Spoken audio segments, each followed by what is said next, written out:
Hello friends, मैं doctor Deepchand Gupta आप सभी का अपने यूट्यूब चैनल में स्वागत करता हूं। फ्रेंड्स, आयुर्वेद के अनुसार हमें समय समय पर विभिन्न रसायन द्रव्यों का सेवन करते रहना चाहिए ताकि हमारा शरीर स्वस्थ एवं निरोगी बना रहे। और आज के इस वीडियो में ऐसे ही एक रसायन द्रव्य जिसका नाम है हरितकी, इसके बारे में मैं आपको बताने वाला हूँ, इसलिए वीडियो को पूरा अंत तक जरूर देखें। इस रसायन का सेवन हमें करने के समय ये ध्यान रखना चाहिए कि हमें किस ऋतु में इसका सेवन किसके साथ करना है, यह एक बहुत महत्वपूर्ण विषय होता है।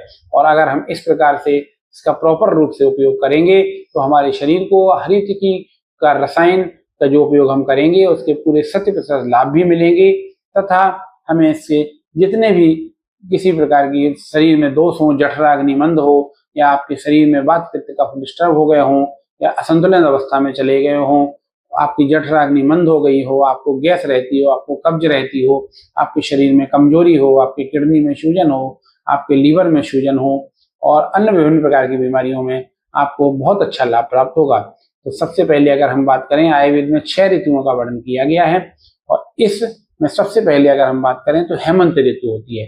हेमंत ऋतु को हम अर्ली विंटर भी कह सकते हैं और इसका समय जो होता है वो नवंबर से दिसंबर माना जाता है।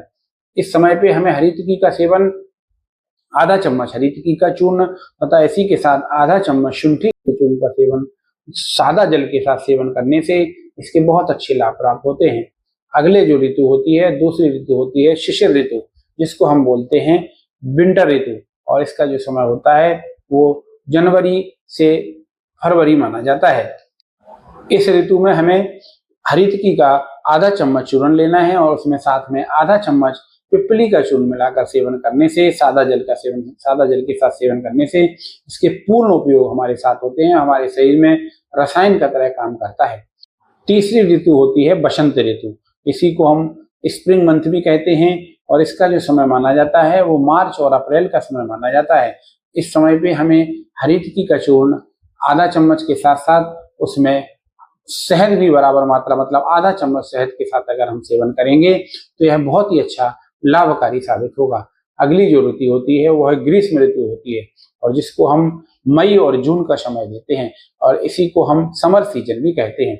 इस सीजन में हमें हरितकी के चूर्ण का सेवन, आधा चम्मच हरितकी के चूर्ण का सेवन, उसी के साथ उतनी ही मात्रा में गुड़ का सेवन करने से हरितकी के पूर्ण और 100% लाभ हमें प्राप्त होंगे।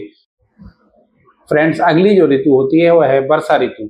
वर्षा ऋतु को हम मानसून का सीजन भी कह सकते हैं और इसका समय जो होता है वह अंग्रेजी महीनों में जुलाई से अगस्त का समय कंसीडर कर सकते हैं।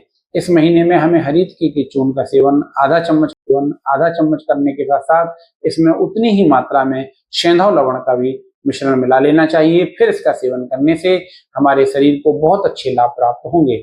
इसी प्रकार से अगली जो ऋतु आती है वह होती है शरद ऋतु, और शरद ऋतु का जो सीजन होता है वो होता है सितंबर से अक्टूबर का, और सितंबर अक्टूबर में हम इसको ऑटमन भी कह सकते हैं। ऑटमन सीजन जो होता है, इस सीजन में हमें हरितकी के चूर्ण का सेवन आयुर्वेदिक शर्करा या आयुर्वेदिक चीनी के साथ आधा चम्मच हरितकी का चूर्ण और आधा चम्मच आयुर्वेदिक चीनी के चूर्ण के साथ सेवन करने से बहुत ही अच्छा लाभ प्राप्त होगा।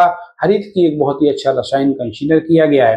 दोस्तों, आशा करता हूं अगर आप इस तरीके से हरितकी का सेवन करेंगे तो आपको शरीर बहुत ही अच्छा स्वस्थ और निरोगी बना रहेगा। आशा करता हूं आपको यह वीडियो बहुत पसंद आया होगा। मेरे चैनल को अगर आपने अब तक सब्सक्राइब नहीं किया है तो सब्सक्राइब करें, वीडियो को लाइक एवं शेयर करें। धन्यवाद।